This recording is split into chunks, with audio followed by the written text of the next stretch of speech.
Welcome, Dr. James Beckett, Sports Card Insights recap episode from episodes 1401 up through 1424, this being episode 1425, so that's 1,425.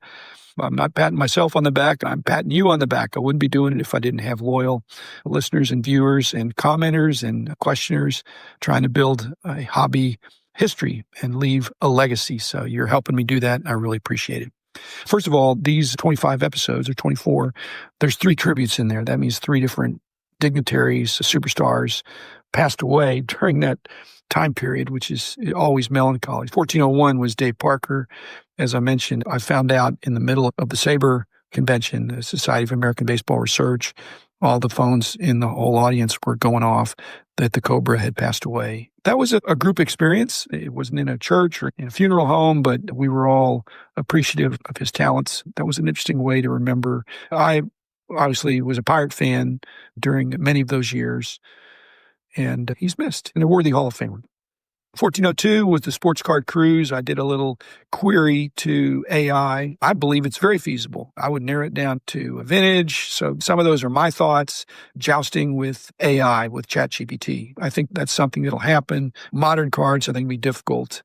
You couldn't have bulk there. You just couldn't bring thousands and thousands of cards. Maybe there's some limit. You could bring up 100 cards and trade. And I think that'd be great fun. 1403 and 4 were the dueling questions with Iowa Dave Schwartz, the Shallow End podcast that I enjoy and subscribe to. And he's always trying different things. He's very thematic and has a passion for the hobby and allows other people's passion to come through. So I was on his show and he was on mine, and we did dueling questions. Very enjoyable, and I hope to do that again. 1405 was the actual SABR presentation, edited somewhat because Rich and I were up there for about an hour. First, some questions from the moderator, and then 1406 were questions from the audience to Rich and myself. And they were, again, baseball fans that are into baseball, sabermetrics and cards, and those things are related. Now, they're not directly proportional or directly related in a mathematical way, but there are certainly influences.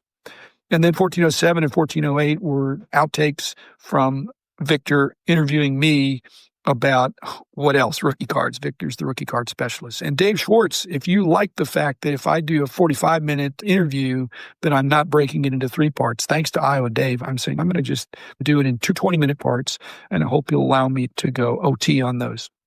1409, the SABR 53 baseball card collectors, they had a special section within SABR of collectors, and they were very eager to ask questions of me. And Rich said, no, why don't you just take this yourself? So I was up there in the same room, but they reconvened, a smaller group, but still a substantial group of people who really cared about cards and baseball. Those are Rich's people. Those are my people. So that was a lot of fun. In fact, the first or second question was from Rich anyway, which the reason he'd want to sit up there, I think he wanted to not gig me, but just to have some fun from the other side. The convention was here in Arlington, so it was very close, so it wasn't hard for us to get there.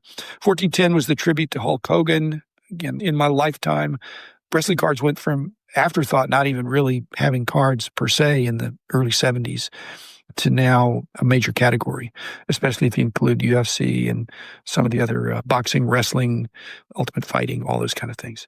1410A was the pre-national ramblings. And 1411, more pre-national ramblings. I just think as we get close to national, it's what's on people's minds. And when it's the week before, it's maybe too late to revamp everything you're going to do, but there's some last minute things that come to my mind and I want to share them. I forgot to thank sponsors.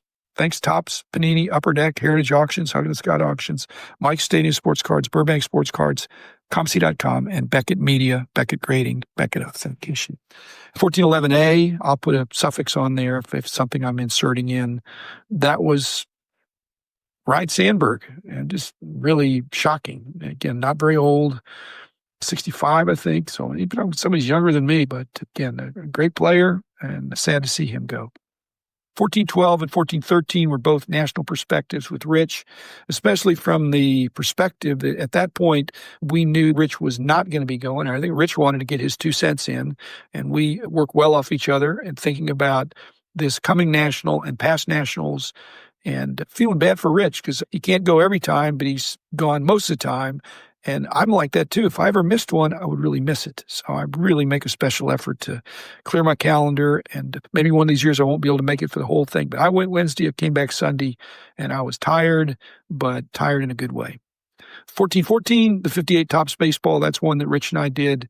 We prepped that at the same time. We like doing set reviews, and we both have some affinity for those kind of sets. And if we haven't done something that you want us to do, you want me to do it or whatever, I love doing them with Rich, but just nominate them. If I haven't done them, it'd be nice to know. Or if I haven't done it very well, if you've got additional things, give your specific questions, send them in or contact Rich or me, and we'll do that. 1415 was the 2025 Chicago National Recap.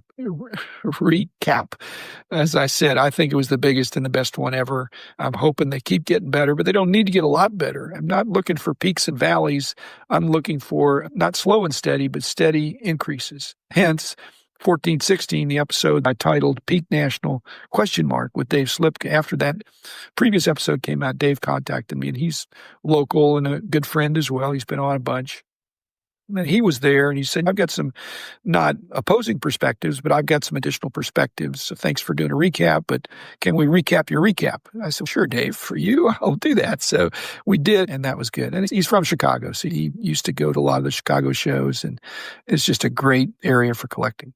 1417, 1418, again, I had to break it in two, and slightly longer. They were episodes dealing with Panini blockchain, with Court Peters, who's their guy for doing that stuff. I'd met Court a few years ago when he first started, but they're hitting their stride now.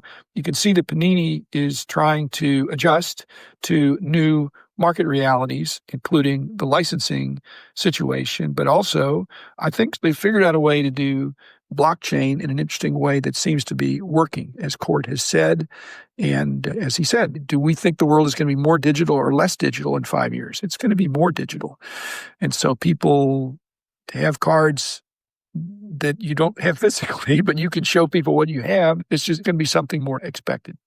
In 1419, I titled it Hockey is Different. It's really looking at some of the things Upper Deck is doing, some of their products. I like what Upper Deck is doing. As I point out, they've had their own way of doing things, which has been enduring. They got started in a way that was unusual. They came into what was perceived as being a very crowded marketplace for baseball, and maybe even hockey. And once they got in, they started making a difference, and they've been very innovative. And the fact that their primary sport is hockey now, that is a little bit different, it really plays to their strengths. I do believe there's more complete set collecting. There's more sport knowledge in many cases with the rank and file hockey collector. You've got the Canada situation, which I think Upper Deck is doing well. ComC is doing well. I think ComC, when I look at hockey cards on ComC, there's a surprising number, and it's because they have an office in Canada, and so they can do that. 1420 and 21 were, again, two longer parts with Darren Ostrom, who's on YouTube, the sports card professor. Well, he wants to do a history of sports cards, and he's serializing it somewhat, but he'd like to do a book. I'm in favor of that. I want other people. I'm not the guy anymore. I'm not going to do that, Darren, so I'm not going to step on your toes. I want to do a podcast, and if people want to take information from the podcast, give it credit, and weave it into the history of sports cards, don't say I said things I didn't say, but if I said it, or you're able to pull it out of the historical magazines that were published, go for it, Darren, because I think it'd be a great book, and I'll buy one for sure and read it with interest. But having said that, when we got talking, he was gravitating toward a couple of the prickly things that are like, why didn't you have information on this? And I didn't get angry, I don't think, but I just thought, if that information had been given, I would pass it on, but not every one of the card manufacturers was equally forthcoming. And so the history, it's not like I was holding it back. I didn't know, and I was trying to know, and we had an outstanding team that was trying to know. We were asking the questions, but sometimes we got stonewalled, and many times these manufacturers did not even know. I don't even know how they would do that, because when you're producing a card, but maybe they just changed something up, went to press, and forgot to write it down. I don't know. And in most of these cases, what I mentioned with the Star Basketball is that sometimes with smaller companies, the licensing oversight is much looser.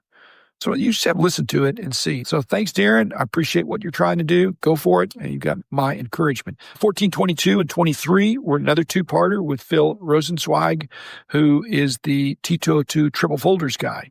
From 1912, he did a whole book about that season, that amazing season, which is when, as I said, Hannes Wagner is not passed on, but is past his prime, and Ty Cobb is the guy in the 1910s. And he's got the famous card in that set. Now, I also haven't heard anybody, when they talk about the American card catalog, I've tried to let people know that T206 is only a set because Jefferson Burdick said it was a set. And so people say, why T206 when it was 1909 to 1911, and T205, that Jefferson Burdick knew that, was 1912. And T202, which also comes before T206, is also less than 206. And the reason is, if you look through it, it's alphabetical between T205s and T206s. T205s come before because it's not by the company, it's gold border. G is earlier in the alphabet than white border. So T206s are the white borders, and T205s were the gold borders. So sometimes, in case of doubt, Jefferson Burdick, in his wisdom, broke ties, not chronologically, because it's hard to know the year on those cards. So maybe alphabetically, so that you could find it. Anyway, Phil did a great job when I was interviewing him. Really, he's a former professor like I am, so he wasn't looking at notes. He just did a man. And then 1424 were the ramblings, kind of a catch-all, some things. I'd gotten some Panini boxes and some people had written in on some things, and I just did 15 minutes worth and put it out there. Again, I love the hobby, and looking back, realizing the last 24, 25 episodes, it shakes me to realize there's 3 tributes, all of whom I think were younger than me. So I'm going to take care of myself. You take care of yourself. Enjoy the hobby. That ought to be therapeutic to enjoy a great, wholesome hobby. So thanks, everybody. I'll be back again with a real episode with new information in a couple of days.